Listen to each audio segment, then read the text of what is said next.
Hey everybody, this is Rydo, and the following that you're going to see is a clip from a much longer live stream in which I covered the Hearthstone Boomsday Project solo adventure of Puzzle Lab, which is a bunch of Hearthstone based card puzzles with 4 different goals of either lethal, board clear, mirroring your opponent's side of the board, or increasing your health to full health. With the exception of the last handful of puzzles in the final tiers, I found most of these puzzles super simple, and because of that, I really don't feel like you're going to be very satisfied if you have to look up the solution, or if you do look up the solution without at least giving it a good 20 minutes to an hour. However, there are some that will undoubtedly confuse quite a few people, and that's what these solutions are for. Now, because this is a clip, it's just going to clip into the solution. You may not understand what I'm saying. I may get cut off, and that is fine. Remember, once you know the solution, you can't unknow the solution. So consider that before you watch too.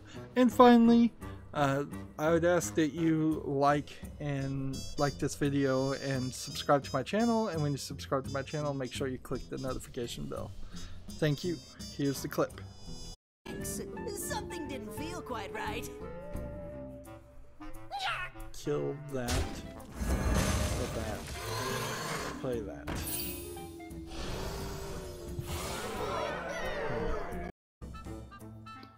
So that was the solution to that puzzle. I'd like to take a moment to just share my general thoughts of the puzzles in general. For the most part, I found like lethal puzzles were the most difficult on average, but it's not really difficult to get up to the 4th tier on any of the puzzles. As you can see, I have now done everything and earned the card back, which is a pretty pathetic reward.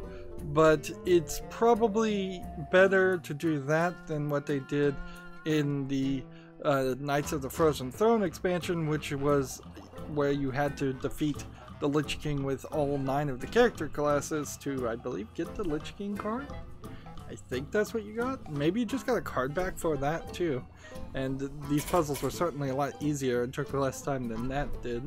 Of course, this puzzle element is totally new to Hearthstone, and it's made me really think about how I'd be presenting this in the future. One thing I definitely do, and it's pretty much the most obvious thing, is I would separate the game audio out with the live stream audio on my microphone.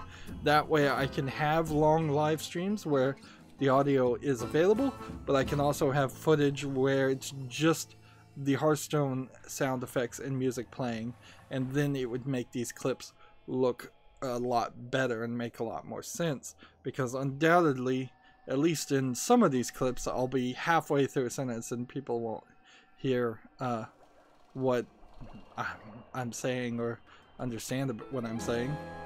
I felt like the mirror cards puzzles were sort of underused. I kind of would like to look at the numbers, but they don't really show it, so it's very possible that the first tier of Lethal had 7 puzzles and the first tier of Lethal of Mirror had like 5 puzzles, because they don't make that super obvious. The thing this expansion really needs is a submenu, so you can click on one of these groups and then pick a puzzle that you want to go back and play. At the moment, if you want to go back and play anything, you would just have to start from the beginning and cycle through it again, which is frustrating. Certainly, it's just a lack of replayability.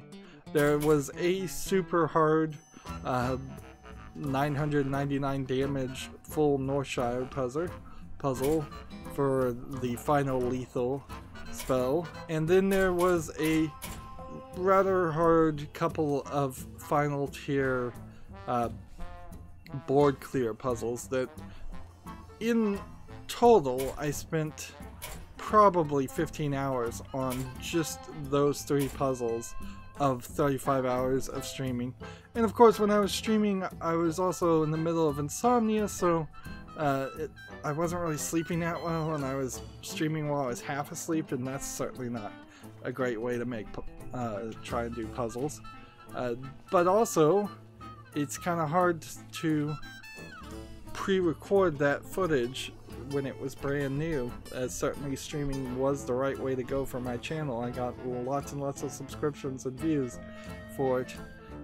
Board clear puzzles are alright, and survival puzzles are alright, although there were a couple times in the survival puzzles where you really were surviving via different means than just healing yourself. So had they broken up survival puzzles into give your hero immunity puzzles, set your hero to or what increase your hero's armor puzzle above the 40 damage that it was going to do.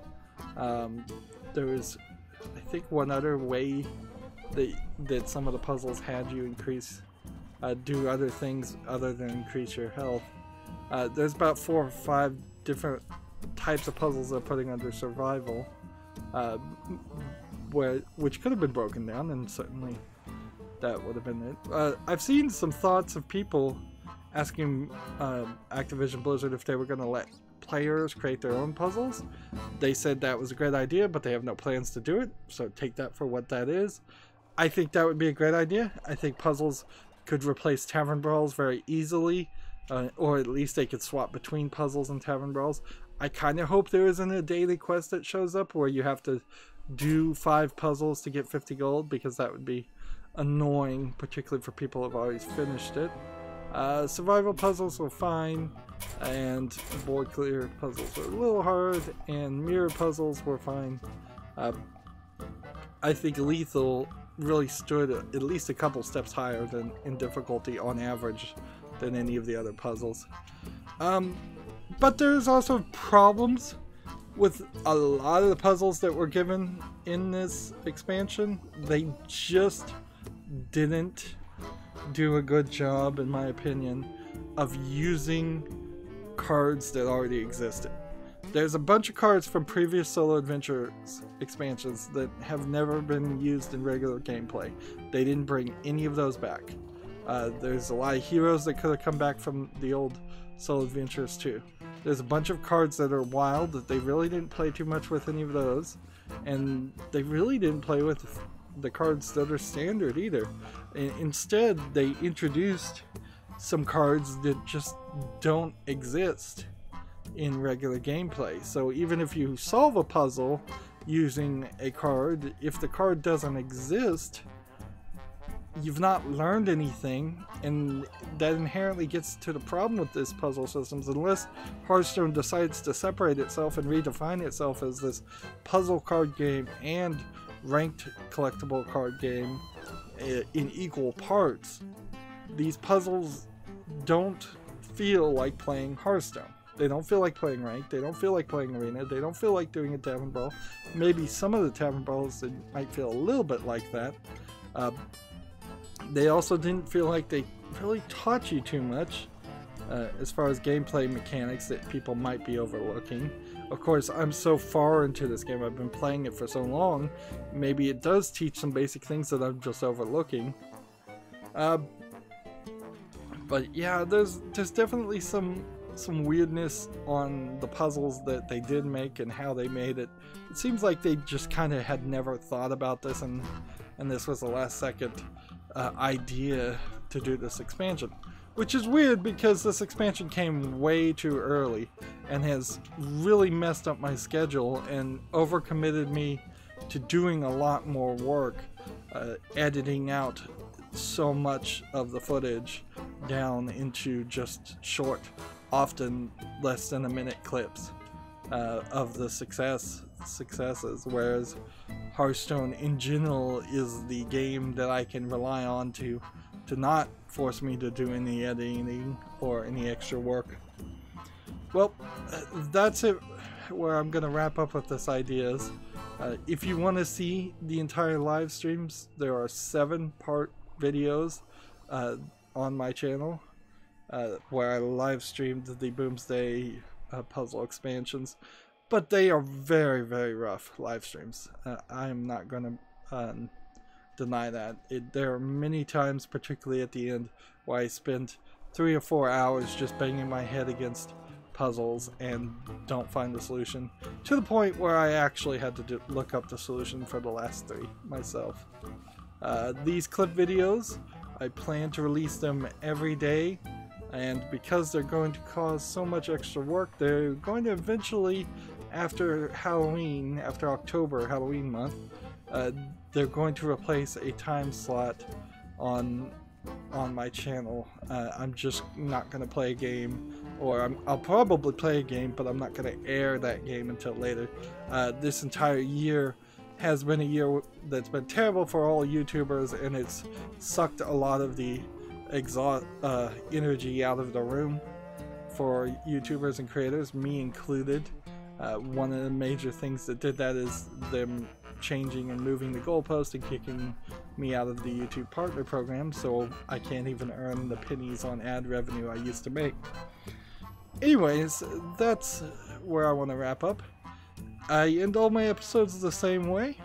I ask you to like this video, I ask you to share it with your friends, I ask you to comment, I ask you to watch every second of all my videos, because that tells YouTube's algorithm that my videos are worth watching.